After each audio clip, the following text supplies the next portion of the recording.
The most dangerous enemy you will ever face is not poverty, not failure, not even the betrayal of others, but your own emotions. Think about it. How many lives have been ruined by uncontrolled anger? How many opportunities lost to paralyzing fear? How many relationships broken by jealousy, or dreams abandoned because of doubt? The truth is simple but powerful: if you do not master your emotions, they will master you. Why emotions rule our lives? Emotions are not weaknesses, they are part of our human design. They guide us, protect us, and give meaning to our existence. Joy motivates us to repeat good actions, fear warns us of danger, love connects us to others. Yet, when emotions are left unchecked, they become chains rather than guides.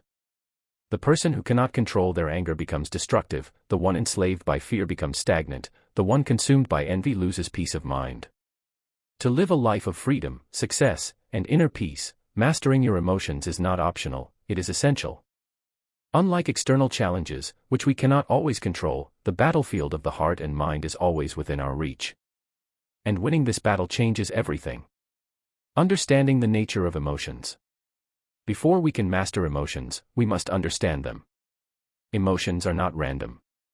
They are responses triggered by our perceptions, beliefs, and interpretations of events. Two people can experience the same situation and feel completely different emotions. Why? Because emotions are filtered through our mindset. Fear is not born from the situation itself, but from our interpretation of potential danger. Anger is not caused directly by what someone says, but by the meaning we attach to their words. Sadness is not only the result of loss, but also of how we perceive the value of what was lost. This is crucial. We cannot always control what happens to us, but we can always control how we interpret it. And this interpretation is the gateway to mastering emotions. If emotions govern us, our lives become unstable. Imagine a sailor who lets the waves decide the direction of his ship. He will drift endlessly, never reaching his destination. That is how emotional slavery works. Uncontrolled anger destroys reputations in seconds that took years to build. Excessive fear paralyzes action and kills dreams before they can even take root. Constant jealousy poisons relationships and blinds us to gratitude. Impulsive desires lead to addictions, regrets, and loss of discipline. In short, a person ruled by emotions becomes a prisoner of impulses, unable to act rationally, strategically, or with long-term purpose. Mastery is the key that unlocks the prison door. Principles of emotional mastery. How then do we master our emotions? There are timeless principles, drawn from philosophy, psychology, and practical wisdom. Awareness before reaction. The first step is awareness. Most people react without thinking. They explode in anger, retreat in fear, or indulge in desire. To master emotions, we must pause. In the space between stimulus and response lies freedom. When you notice the surge of emotion and take a breath before acting, you already begin to take control. 2. Reframing perception. As we saw, emotions come from interpretation. By changing the way we perceive events, we change the way we feel. A challenge can be seen as a burden, or as an opportunity to grow. Criticism can be an insult, or a lesson.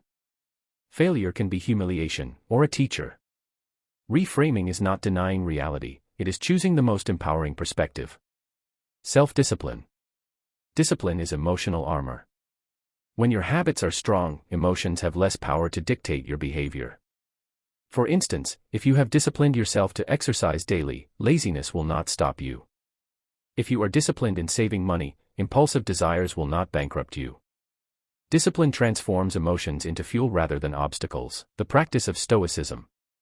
The Stoic philosophers taught that we cannot control the external world, but we can always control our inner world. They trained themselves daily to remain calm amid chaos, to endure pain without despair, and to face loss without collapse. Their wisdom is timeless. It is not things that disturb us, but our judgments about things. This principle remains the foundation of emotional mastery. 5. Emotional transmutation. Instead of suppressing emotions, we can channel them. Anger can fuel determination, fear can sharpen alertness, sadness can deepen empathy. Mastery does not mean feeling nothing, it means directing feelings toward constructive ends. Practical techniques for mastering emotions. 1. The pause technique. When you feel an intense emotion rising, pause for 5 seconds. Breathe deeply. This interrupts the automatic reaction and allows logic to return. 2. Journaling.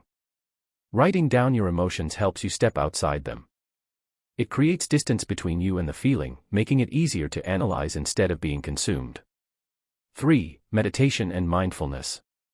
By training the mind to observe thoughts and emotions without judgment, meditation weakens the grip of negative emotions. Mindfulness builds emotional resilience. 4. Exposure therapy. Fear shrinks when faced gradually. By exposing yourself to what you fear, step by step, you reprogram your emotional response. 5. Positive rituals. Daily practices like gratitude exercises, affirmations, or physical training stabilize your emotional baseline and make you less vulnerable to mood swings. The rewards of emotional mastery. When you master your emotions, life changes profoundly. 1. Stronger relationships. You respond with patience instead of anger, empathy instead of jealousy, understanding instead of impulsive words. 2. Greater success. You persist through fear, maintain discipline, and make rational decisions instead of emotional ones. Freedom. True freedom is not doing whatever you feel, but having the power to choose what is best, even when emotions tempt you otherwise. Part 6. The lifelong journey. It is important to remember, emotional mastery is not a destination, but a journey. Even the wisest philosophers, the greatest leaders, and the strongest warriors had moments of weakness. What set them apart was their commitment to return, again and again, to the path of mastery. Every day brings opportunities to practice. Someone will test your patience. A situation will provoke your fear. A desire will tempt your discipline. Each of these moments is a chance to train, to grow stronger, and to prove that you are not controlled by emotions, you are in command. Conclusion: the mightiest victory. At the end of the day, the mightiest victory is not conquering nations, winning fortunes, or defeating rivals, it is conquering yourself. When you master your emotions, you gain the ultimate power, the ability to remain unshaken, unbroken, and undistracted no matter what life throws at you. So ask yourself, will you continue to let your emotions dictate your life, or will you rise as their master? The choice is yours. And in that choice lies the power to change your destiny forever.